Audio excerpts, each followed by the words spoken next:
Hi guys, I'm Rihanna and I'm going to show you how to nappy change like a pro. First of all, I'm going to show you how to do it with detail, and then I will talk a bit more in depth afterwards about some certain products. So first of all, I've got the baby with the nappy. This is little Annabelle, and what I like to do first of all when I have clean hands is I take the nappy bag out, open it out and prop it open next to me. I take out some baby wipes and I leave them sitting on top of the baby wipe packet. I will get a change of clothes, lay that beside me in case if they've already soiled their clothes, otherwise you don't need to change their clothes.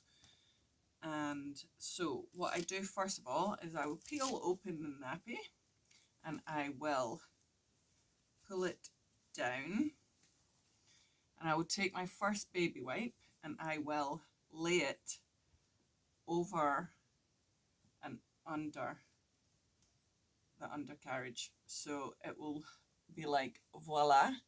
And what this does is it prevents the baby will be kicking and all sorts, and it prevents their because their little legs are all like tucked up because they've just come out the womb, and the chances are their feet are going to rub in the poo.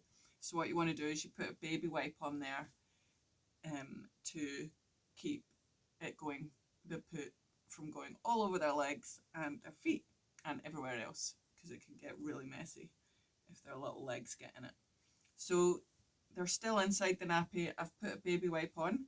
Then what I'm going to do is I'm going to roll the nappy up, lift up the legs, but you can lift the baby with one leg, that's fine, and just roll up like so, then pull it away, lay the baby down,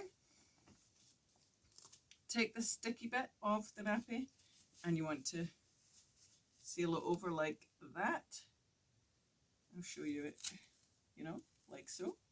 Then you're safe to put that inside the nappy bag. One thing that you can do, see if you're stuck without a nappy bag somewhere, once you've sealed it, the used dirty nappy like that, you can actually stuff used baby wipes in here. And that can be like your little portable bin if you're stuck somewhere and you don't have a nappy bag, because that can keep it contained. So you've got your baby with the baby wipe over their undercarriage. So what you want to do is then assess it. Do you need another one? Sometimes you need another one. Lift the baby up, put one right underneath, right up their back. So then you want to take the baby wipe and you want to wipe down and away. And you want to take this one and just kind of pinch what excess is there at the back. So just carry on like so until it's all clean. So you want to wipe down the insides of both of the legs. You want to wipe down the middle. You want to wipe around, all the bits and pieces, but always, whether it's a boy or a girl, you want to always wipe down and away, and just keep taking baby wipes, sticking them in the nappy bag once they're dirty, take another one, wipe, stick in the nappy bag once it's dirty. Makes sense, right? So then your baby's all nice and clean. What you want to do is, because they're going to be really wet because you've used so many baby wipes to clean all of the filth away. So what you want to do is you want to get a bit of toilet roll and you want to, again, put it on their undercarriage like so and just pat them dry. And then put this in the nappy bag. One of the things that you can do if you're in a pinch and you don't have any toilet roll on hand is just use the back of your fingers and just pat them dry. That's enough to take the excess moisture away from the baby wipe, because you don't want to leave them all soggy, and because they can get really irritated. Their skin can get really irritated. If they have any nappy rash, any redness, which they might do if they're ill or if they're teething or if they've been left in a wet nappy for far too long, they can go red, and then you want to use you want to use a wee bit of Sudocrem. So you just put that on the red bits and nowhere else, and use as little as possible. You don't want to over medicate them over. You don't want to put too much product on. You want to keep everything as natural as possible. And then you can put a clean nappy on. So you just open it out like so. Leave the sealed sticky bit sealed over. Lift the baby up. Put the baby down on top of it. Put the front bit up through between their legs. Open it out, and then pull the sticky strap over, and the sticky strap over on that side, and then your baby is good to go. And then obviously put clothes on them if they needed clean clothes. So that is how to nappy change like a pro.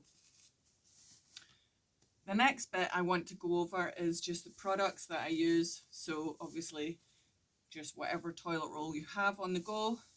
I like to use baby wipes from Aldi.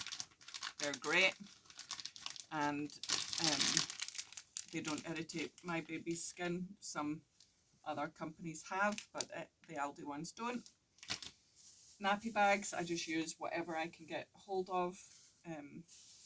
They are really cheap, and that's just, I love the ones, I think it's from Asda. They smell like sun cream, and everyone loves that smell, so that's also great. It's good to get the smelly ones because it will mask over any kind of build-up of smell that might happen if you're putting the bins in a bin. No, putting the used nappies in a bin. What else? Your changing mat, you want to get a nice cheap and lightweight one. Like this one, I think was like $2.99 from Home Bargains. The only thing I don't like about this one is the yellow on here, that when you're changing a nappy in a hurry, it looks like there's poop on the changing mat. So I wish they didn't put yellow on changing mats because it's confusing, and you can sometimes want to wipe more, or you want to clean the mat and you think it's still dirty. Just don't put yellow on a changing mat, please. You want to get a lightweight one that you can move around easy. I previously had bought one by accident that had a plastic back, and it was a heavy bit of plastic so that you could place it, I think, on top of a chest of drawers, so it would have some weight to it to keep it in place. However, when you need to move it around sometimes, which you do, like no matter where you put your changing mat, you're inevitably going to need to move it at some point. And it's just you just don't want to carry any heavy weight if you can avoid it once you've had the baby. So you want to get a lightweight changing mat. It's just, yeah. Nappies. Oh, you want to keep hand sanitizer in here as well. That is a great one if you're in, everything is just crazy and you don't have time to wash your hands. You can just put on some hand sanitizer. That is always very useful. Also, hand sanitizer in your nappy bag. I'll do another video on what you should have in your nappy bag. And the only other thing that I think I want to say that's really been useful for me is to have a packet of nappies from the supermarket in the boot of your car. That way you always have an extra packet for when you run out and you've not, for whatever reason, you've not managed to get to the supermarket. And also if you're out and about on the go, you've always got nappies in your car. So it gives you an extra insurance. And I think that's everything that I want to say at the moment. Any questions? Write a comment. Thanks for watching. Bye.